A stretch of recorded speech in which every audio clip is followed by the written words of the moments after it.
if you're experiencing login issues with your Xbox Series X. This guide will help you troubleshoot and resolve the problem. Follow these steps to get back into your account. Step 1. Check internet connection. Ensure your Xbox Series X is connected to the internet. Go to the settings menu, select network, and run a network test to confirm your connection is stable. Step 2. Restart your console. Power cycle your Xbox Series X by holding the power button for about 10 seconds until it turns off. Wait a minute, then turn it back on to refresh the system. Step 3. Verify account credentials. Double check your Microsoft account email and password. If you've forgotten your password, use the Forgot Password option on the login screen to reset it. Step 4. Clear cache. To clear the cache, turn off your console and plug it from the power source for a few minutes, then plug it back in and power it on. This can help resolve temporary issues. Step 5. Contact support. If the problem persists, visit the Xbox support website or contact customer service for further assistance.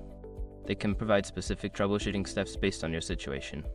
By following these steps, you should be able to resolve your login issues and enjoy your Xbox Series X again.